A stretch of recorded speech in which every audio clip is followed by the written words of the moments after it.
pep talk time. Welcome to Kyera in My Pocket, where personal transformation gets intimate, raw, and uncensored. So do not say that I didn't warn you. I'm Kyera Kacey, founder of Liberate Her, an international best-selling author of Rich Bitch Money Goals, Becoming the Energetic Match to Wealth.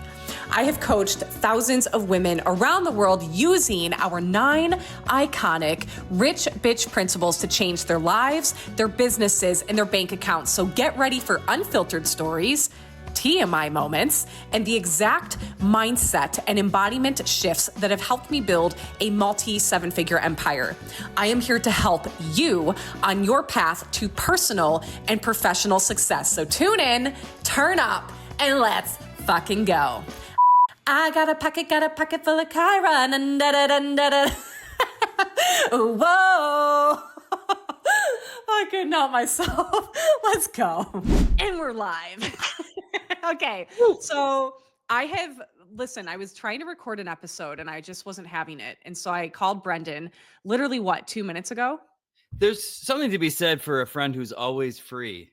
I literally called Brendan and I was like, hey, what are you doing? And he's getting ready to talk. I cut him off. I'm like, listen, can you just get on and record with me? He's like, yeah, let's do it. So Brendan, I love that you're a last minute person like I am. And you're down for a good time. Anything to stop me from what I was actually doing. Thank you so much. You want to tell everybody who you are? Listen, Brendan went to the last Dr. Joe Dispenza event with me in Dallas. It was his first event. It was my 19th event. But I met him because he has a podcast called Spiritual Asshole. So Brendan, since I wasn't planning on having you on, and you're officially the first guest of Kyera in My Pocket, which was not going to have anybody on, yeah. But here we are. No, you should have guests. And also now I'm also in your pocket. That's a shit ton of stuff in your pockets, guys. It's a lot. It's a lot in your pockets. It's a lot. It's a lot. But like, tell people who you are, what you do, because you're a comedian. You're amazing. You've got a book coming out. Like, why should they care that you're on here? Why should you care that this guy is always free? Yeah, I'm a comedian. I'm a comedian, actor, writer. I have a podcast called Spiritual Asshole. As you mentioned, I am writing a book about psychedelics. Don't tell my parents. And I'm a stand-up, and I love self-help, development, mindset, spirituality. We bonded over Joe Dispenza. It's all I talk about now. I have asked myself if I'm in a cult. I'm not. No, okay. So I was going to do a podcast on this. I was going to talk about this because when people hear that I've gone to 19 events, I mean, you know that I'm leaving Saturday to go to my 20th event. People are like, this is raising red flags. And I'm like, okay, so it raises red flags that I go do breath work and meditate. But like when Big Rick down the street wants to go have beers every Friday night and get drunk, nobody cares like that. Like what's going on here? So let me tell you my new thought on this. This came to me during a meditation. Okay, guys, guess what? Your mind is a cult. There is nothing more than a cult than your fucking own mind. Exactly what you're saying. Whatever your mind tells you, you do. And a lot of times you're doing it automatically. That's the definition of a cult.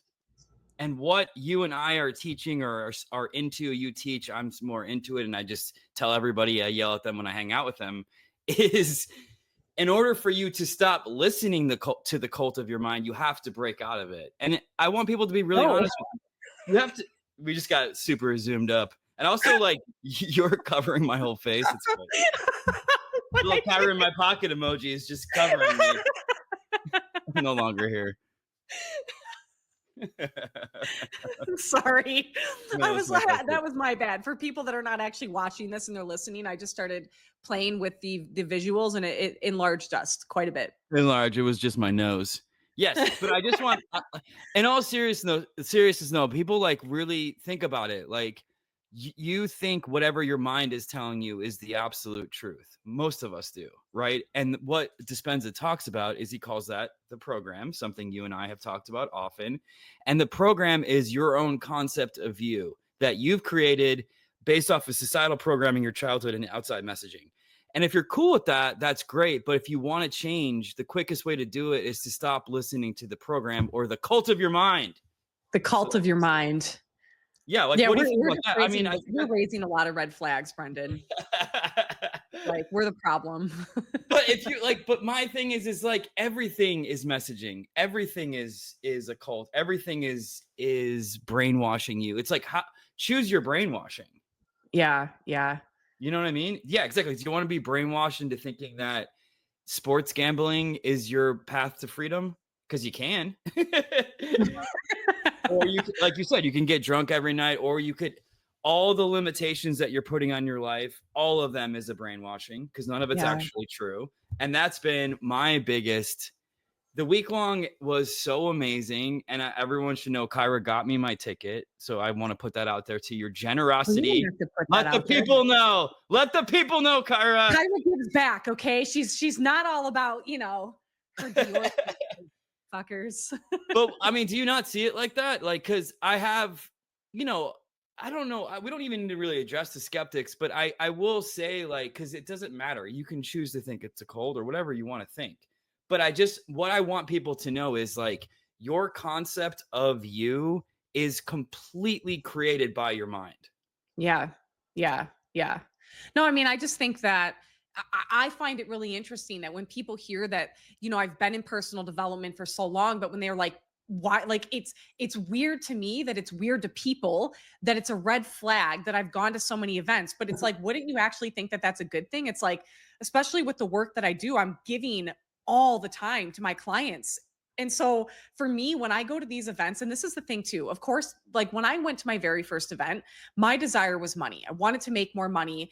I had mastered a lot of areas in my life, but that was not one of them. And so, yes, what initially got me there was money. But over the years, I recognized, first of all, this is the other thing. Okay. You go to this event and he's talking about neuroscience, epigenetics, DNA, all, and I'm like, I'm sorry, but I'm not a scientist. I don't get that in one shot. And so every time I'm going, I'm deepening my understanding of the work. But now when I go, I look at it in two different ways. One, I go and I'm like, this is my time to go inward. This is my time to Mhm. disconnect from all the things and to really just go inward for myself. And then I'm also asking myself, what is something that I can deepen? So maybe I'm actually working to deepen my practice of staying present. Maybe I'm working not to run and be first in the lunch line, which is yet to happen.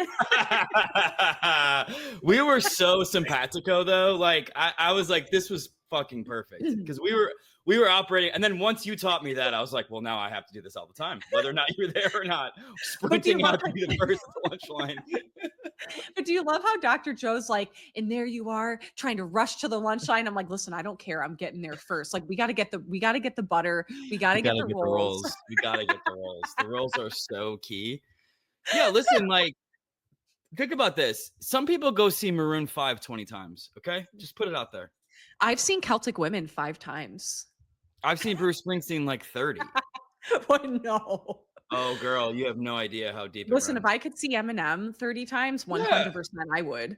Yeah, and also here is why. So I talked to someone from our group at the lunch line when you left immediately, and which is also a Kyra move. I He's was like, "I'm going getting to the get rolls. I'm the eating. I'm getting the fuck out of here." I was like, "Okay, cool, cool." I was like, "Hey, Kyra, why are you?" You're like, "I don't want to talk to these people." I was like, Brendan, okay, whoa, get some context. Brendan was like, are you not social? And I'm like, I'm so social that when I come "Yeah, here, like I need to go inward. Because people will ask me a ton of questions, which I totally understand. But sometimes, especially like if we're coming out of a meditation and I'm not like all the way back in my body yet, I gotta go. no, I really got it." When you said like I have to talk to people all day, all the time, I was like, "Oh, okay." So I'm like almost the opposite, where I'm alone a lot. So I was like, "Everyone talk to me." I was like, "Come hither." But no, that's your job. I mean, to me, look, like I talked to someone from our our group, and what she said was, "I wasn't planning on coming back," and then I was like, "Oh, I really need a reminder." And one of the things that happens at Dispenza is you get a glimpse of the truth. And the truth is you're just pure love and everything else is a program. And then you go back to your life and it's very easy to default to your own ways. There's a reason why every time at the end of his meditations, he says, remember this feeling, Yeah. memorize this feeling, because you need to bring it to your life. And that is something that I have to say, I'm really proud of myself this last month. I've really been doing because I was really nervous that I was going to default hard back immediately to the other ways. you I know? think that's normal. I think that when you're like actually interested in maintaining the energy and the feeling that you had at the event, it's normal to have that concern. You're coming back into your life. Everything that reminds you of who you were before that event is going to be staring you in the face. And then you've got choices to make when you come back. But I think the cool thing about what you've been doing is you've stayed consistent in doing your meditations and showing up for yourself. And like if you're going to change, you have to do that. Yeah. I think it was also so funny because everyone who I talked to, including you, including me, in the middle of the event was like making major life decisions. You're like, I'm moving. My friend was like, I'm not an actress anymore. I'm like, I'm moving as soon as I get home. You're like, the wiper of shit is gone from your vision. So you're like, you see Yeah. things clearly and you're like, that's it. As soon as I go home. I don't know that we've done any of those things, but that's what happens at the event because it's so profound. Yeah, and I think you're just like once you know you can't not know. Once you feel a certain way, you're like, okay, this feeling is possible. I want this all the time. I'm Yeah. willing to remove any and everything that is going to keep me from maintaining this energy, this frequency, this feeling. And I think you either come back into your life and you're all in, or you come back into your life and you get sucked into who you were before you left. It's super easy to do. So I have a question for you because you've gone a lot. Has it become easier for you when you come back? Is that bump less significant? And like, how long did it? Because you're obviously practicing this all the time. How long did it feel like? He always talks about changing your energy. How long do you feel like it took you to actually change your energy? I mean, I think it's a lot easier now that I live by myself. I think when I was going to his events and I was married and it kind of felt like I would go to these events, I'd have really great breakthroughs. My energy would be through the roof and then I would come home and I would come back into my life and it wasn't just me that I was managing, but I had my husband at the time who doesn't do Mm, this work, who doesn't have an interest in this work, and that was definitely a challenge for me. And I used to my whole thing was I'm willing to settle in something, not willing to settle. I was excusing the importance of me being in a relationship with somebody who did the work. And so there was this willingness to be in something because I was like, it's not that big of a deal. But then over time, I realized like I'm just we're not even on two different pages. We are on different planets. And mm, so when I would come home from an event, it was easier for me to kind of go back into how things were versus maintaining that vision. I could definitely maintain it for a period of time, but I found myself almost wanting to be back for that like pick me up. But now I don't go for a pick me up. I go to actually deepen what I have embodied at this point because I also think there's always something that's right in front of us to do. And I remember for me at that yeah. event in November when I knew Joe asked on the very last day, what is there for you to do when you get back in your life? What do you need to do when you return home? And I knew, right, I Move. need to leave my marriage. Move. I need to leave my marriage. And Holy shit! So you made that decision. it was November. I literally, so this poor guy, he's Wow. like walking the aisle. He sits down next to me. We know each other now for a matter of 2 minutes. Joe asks the question. I turn and look at this guy and I'm like, I need to leave my marriage. And Oh my god. he's like, holy shit. And I was, well, I didn't mean to dump that one on you, but that's what I got to do. And so like, yeah, I went home and this was an end of November. And I was like, fuck, like we've got my sister's memorial was going to be the first week of December because we couldn't put her in her place of rest because of COVID and all the things. So though she was already passed for a year, Mm, that December we were going to be burying her.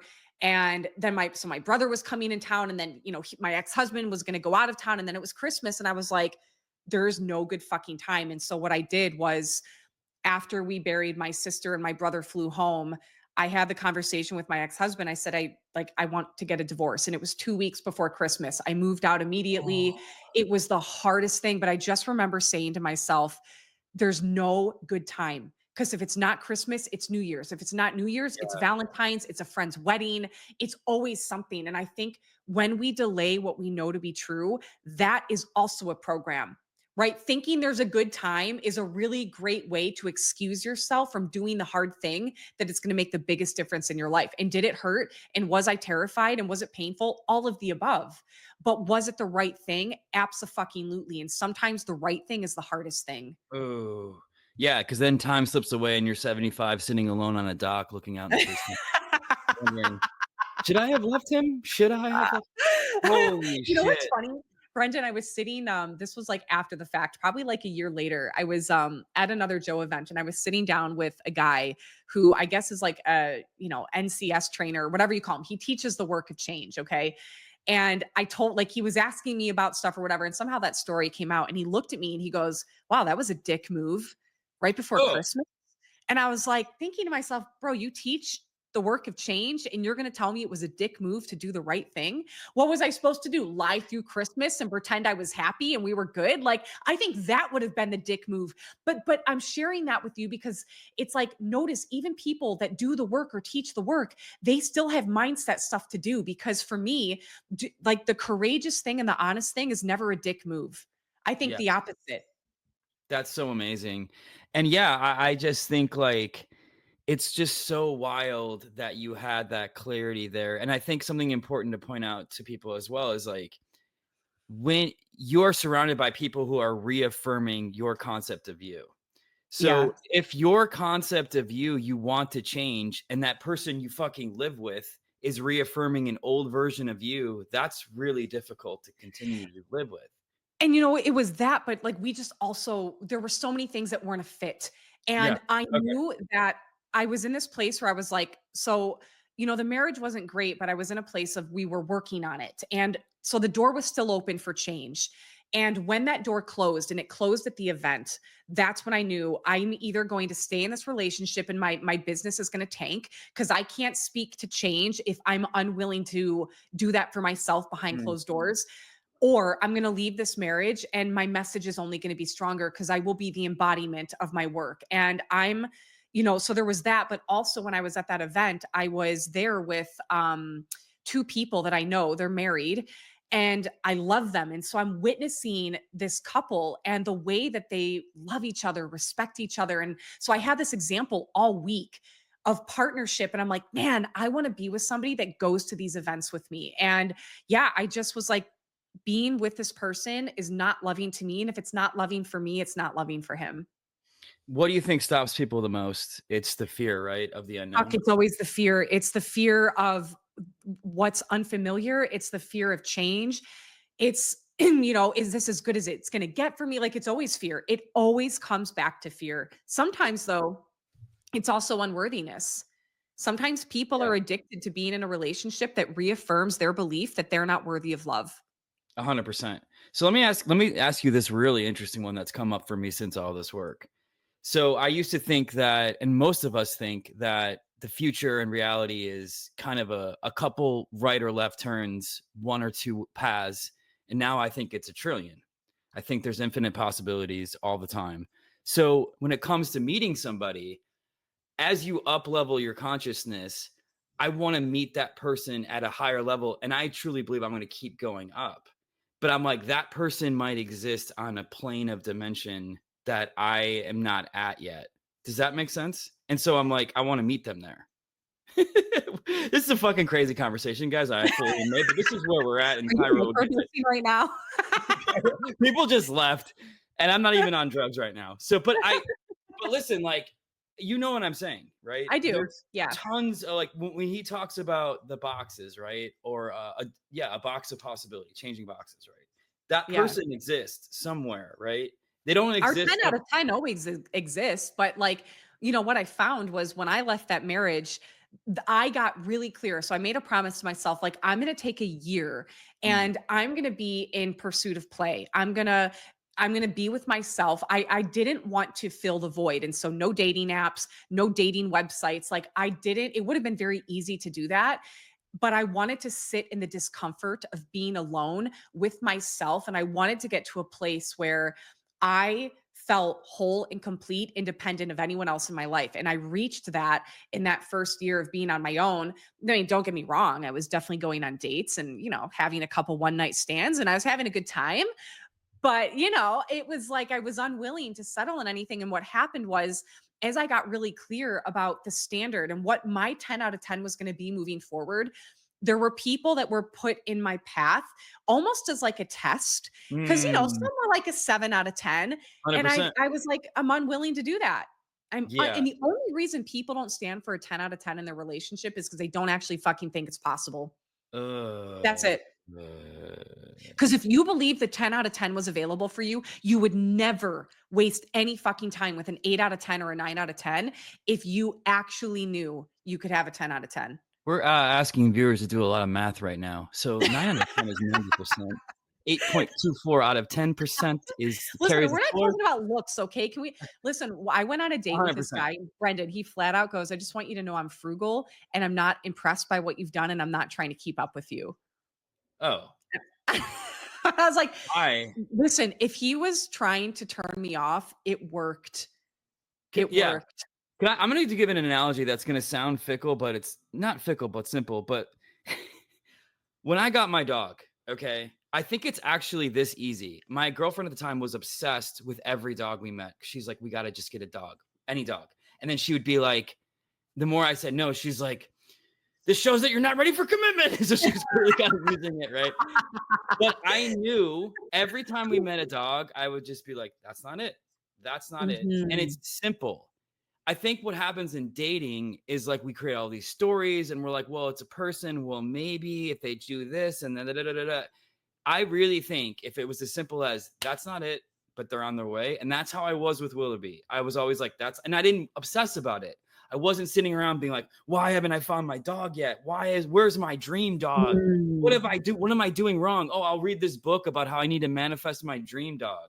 But it's like, I knew he was coming, or I knew that dog existed, and I just allowed it. And he's the most perfect thing that's probably ever happened to me. What did I do wrong then with my dogs? Because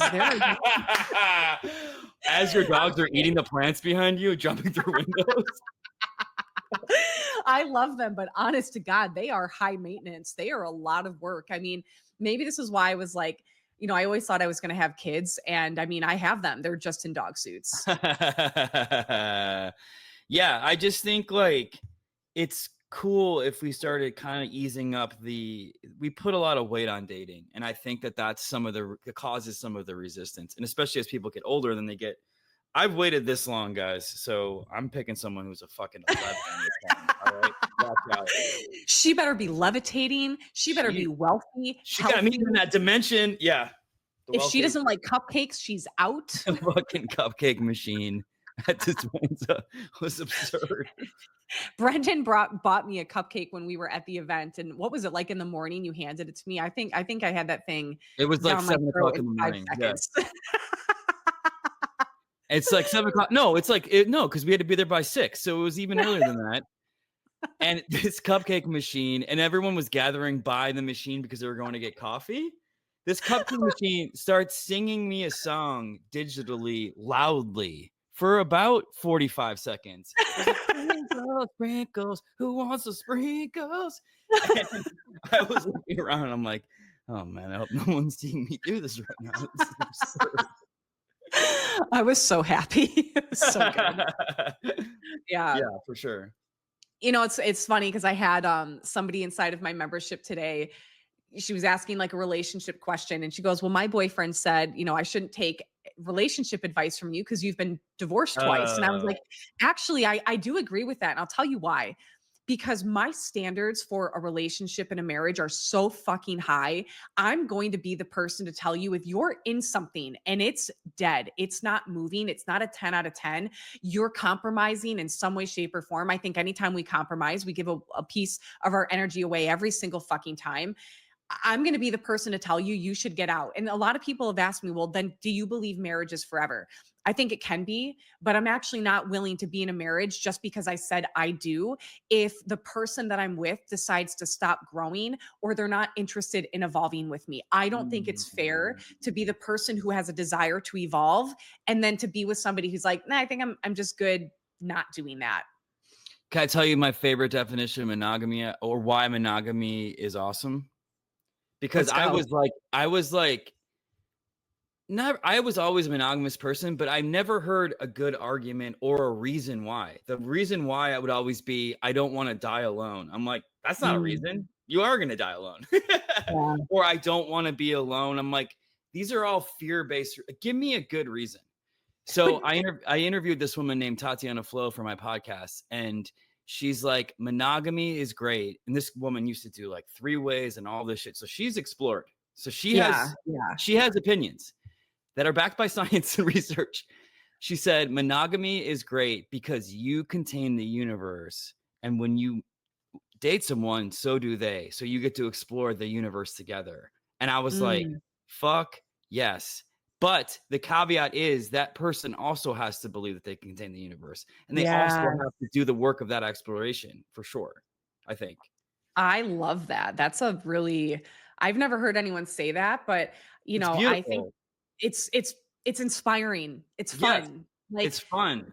such a different spin than like, well, I don't want to die alone. It's like the reality is most people in a misaligned relationship or marriage, they feel more lonely with the person that's 5 feet away from them than they would if they 100%. were actually by themselves. 100%. And doing the self-exploration to realize that they contain the universe. I mean, that's the thing. Yeah. It's like, once you know that you're going to be okay with or without somebody. And I think that that's actually when the real fun starts. Yeah. And I think I'm in that phase right now. I can't tell. Are you dating? Not really, but I keep meeting people, which is really nice. Yeah. And like, I'm gauging who I'm meeting, kind of like, oh, this person is reflecting this back to me. And I keep meeting better and better people, which I really like. Yeah. So almost like having that 10 out of 10. Do you have a list, by the way? Do guys do lists? Like, I've got a list that's 2 fucking pages. This is my ideal person. It's a big list. I love that it's just Eminem too. Like, that's so funny. It's just him. It's just a picture of him on 2 pieces of paper. 2 pages. It's like a drawing of him that continues on the second page. What do you think is the most important thing? Is it a foundation of willing to do this work? Because spiritual people can also be super fucking annoying, though. I want to say. Oh, yeah. I mean, what's the biggest thing? That's a good question.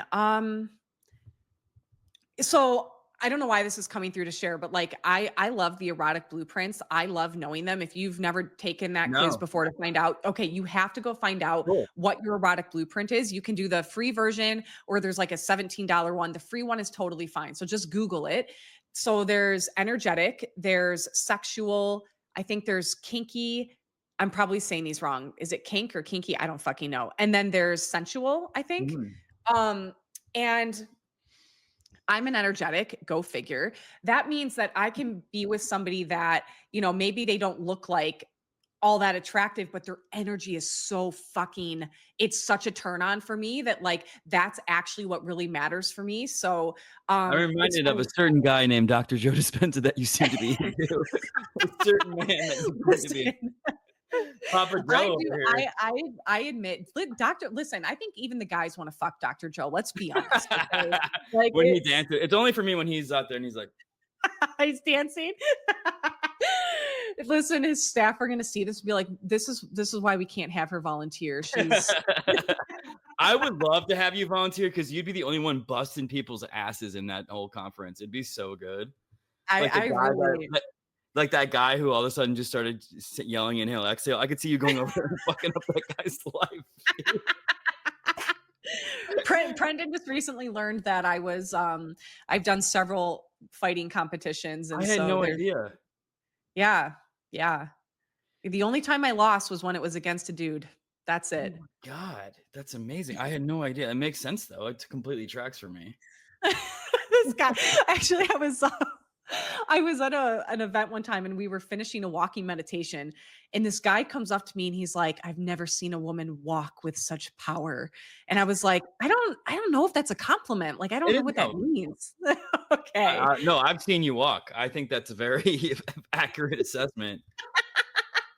Man, you said that, like, also just, this is a helpful tip for everybody. I'm sure you've told some of your clients this, but like, you're turning abundance into lack thing today was like one of the best things you've ever said to me. Yeah. I should know this because it's a chapter in my book, but yeah, Brendan and I were talking about how a lot of people take things that are abundant in their life and they'll find lack. So we're experiencing abundance all day long, right? We have the ability to wake up, unless we're blind or whatever, but most people have the ability to see, to hear, to feel, to taste. They've got a roof over their head, a car they can drive, and they're wanting something else. So let's even just take like the car as an easy example. Yeah. Maybe you're driving a car and you're like, I want to upgrade. I want something new. Well, they'll start to get in their car and they'll hate the car that they're in, and they'll lack gratitude for the car that actually allows them to get around, thinking that if they can just focus on the thing that they want while hating the one that they're in, that's going to do it. But in fact, it has to be the opposite. So like, also fun to do in relationships. I hate you. I want this one. I hate you. Dating. It's a fun dating tactic too. Yeah. Well, what did that like do for you when you heard me say that? When we had that conversation about, I think it is the best, one of the best reframes I've ever heard about abundance in my entire life. I've given you a lot of compliments that I want people to hear. Like, you are my favorite reframer, even if it's hard to hear sometimes, because you're kind of never wrong. Wait, kind of never or never? Which one is it? I would say it's pretty close to never, but I don't want to inflate your ego too much. I think what happens is so many people consult people that just tell them the truth that they want to hear, and that's not going to actually help them grow. And if the underlying truth that someone's telling you is like anything other than you're unlimited, then they're probably wrong. Yeah. And it's actually kind of that simple. And I get why most people go to therapists, and I understand. But like, if they're just reaffirming a reality to you that's keeping you stuck, I had to fire a therapist 1.5 years ago because it was just a cycle of nothing, of no growth, no nothing, no mindset shifts. But why what you said was so profound to me is because, yeah, I'm on a program of lack sometimes that is not serving me, but I don't think I'm alone in these thoughts. No, I mean, it's, I think that's the norm for most people. And so, one of the things I was saying the other day is like, there are a lot of things that I do in my life that from a common standpoint, it goes against it. And so, but what I've said is like, I'm not interested in living a normal life. I'm not interested in being relatable or realistic. And so I want to call these things out because I want people to actually start to be aware when they're in a program of lack so they can do something about it. Because people come into my world, they think they're coming in because they want to make more money, but there's always something deeper underneath that for people. And we can't get there if we don't start noticing the like small things stack into massive things. And if we're taking small things every day and we're finding lack, well, then that's going to be like the biggest experience of your life. Yeah. And I think like to really start seeing gifts and things that people do for you as tremendous abundance, and not even if there's not a dollar sign attached to it, or there's no money value to it, I think seeing that as like abundant win. You get to decide what matters to you. So if you decide that a stranger hugging you is incredibly abundant, why the fuck not? Like, that's going to make you feel better. And it is really nice. A lot of people don't get hugs, go to Staten Island. Yeah. Listen, not everyone gets a nude pic sent to them either, on accident. So there's that. Didn't know if you wanted to tell that story. I kept that one for you. That was not that bad. I was just in my underwear. It could have been a lot worse. Okay, but let me say this because this is relevant. I've literally been saying to people, because I told a couple people about that. It was hilarious. But I'm like, you're so... You told people that I accidentally sent you? Yeah, 2 people. I told 2 people. Okay, well, let's just give the listeners like context here. We were at the event and I accidentally sent Brendan a picture of myself that was, I was in my underwear, and, it's like a sexy picture, but it wasn't bad. It was, let's call it PG, but it wasn't, I didn't mean to send it to him. I'd say PG-13. Well, God, I'm so glad it wasn't what I was going to do. But anyway, and I deleted it. I was like, that moment where you do something and then you realize and you're like, fuck, and your stomach sinks.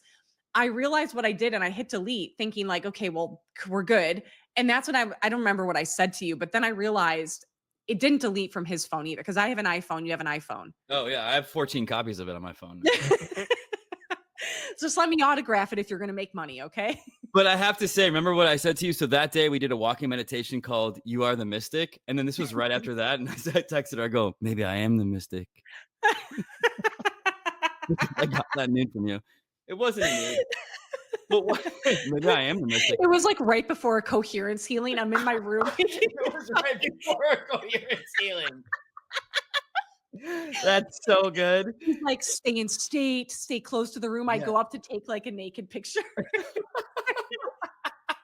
It's like, this is about someone else, okay? And but I have to say this, like, and this is what I've been saying as the other side of the story is like, you're so vulnerable during this week long. Like I was crying. Like Kyra, you saw like sides of me I don't show anybody. I was literally like, at this point, all 2,000 of those people could see my dick and I wouldn't care. I'm like, you guys saw me in such a vulnerable place. Like I was crying so much during that week. I was like, Kyra, this is nothing. Yeah, it was a great time. I'm excited for the next one that you do. I can't wait. I'm jealous that you're going. It's going to be so awesome. Well, so let's leave our listeners with what's your best advice for people that are in pursuit of change? So since you've gone to your first event and you've had that experience now, what would you say is like your big takeaway that you would share with them on change? Thank you. So I've been in this work for a long time, and it's taken me up until probably this year to realize that if you don't love what's going on in your current reality, meaning your 3D, things that you see, the number one fastest way, the best way to change and to get the results you want is to go within. And I know that sounds like you've heard that before, but you, as Dispenza says, you have to disinvest your intention. And the more that you go inward and the more that you realize the power that you have, everything is going to be better in your life. And by the way, it's easier this way. Yeah. Right? Yeah. This is the easier path, guys. I'm not doing this because I'm a saint. Like I am doing this. I was saying, I think meditation is an act of rebellion because you're basically saying like, I choose to believe I'm love and not all the messages I'm getting on a day-to-day basis. Yeah. And I believe that the more I go inward, the more I connect with the quantum field, internal love, like I know that my life will get better and I'll start to see the changes. And I absolutely have. Well, you know, there's that saying where it's like the divine is within all of us. And if you want to hide the divine from people, hide it within them because they'll look everywhere else except for within. So to just piggyback off of what you said, I think it's perfect. Yeah. Yeah. And something that I want to work on more than what I think you do is you take risky move, like what people perceive to be risky. And that's something I'm working on more too. Like taking action that is potentially scary. Aw. So he was locked up and he just freed himself, which is why they are in the podcast picture because I knew this would happen at one point or another. So, how did he free himself? This is Kevin. And Kevin, what do you have to say to our listeners that you just broke free? You just liberated yourself from the living room? It's all about liberation. Dude, he has a long face. Well, he's right on time because we're just wrapping up. But yeah. Brendan, we're going to have another episode where we talk about, you know, some other things, certain journeys and, you know, more accidental nudes. I love it. Yeah. And dive into more to that. But listen, thank you for the last minute joining me on this episode. I'm so excited that you were able to do it. Yeah, I love this. Amazing. Well, we will definitely do this again. You're my favorite. Thank you so much. This pep talk was powered by Rich Bitch Money Goals, The Experience, our monthly membership designed to help you become the energetic match to wealth. Tap the link in the description to claim your seat and join the Rich Bitch community where the more we play, the more money we make.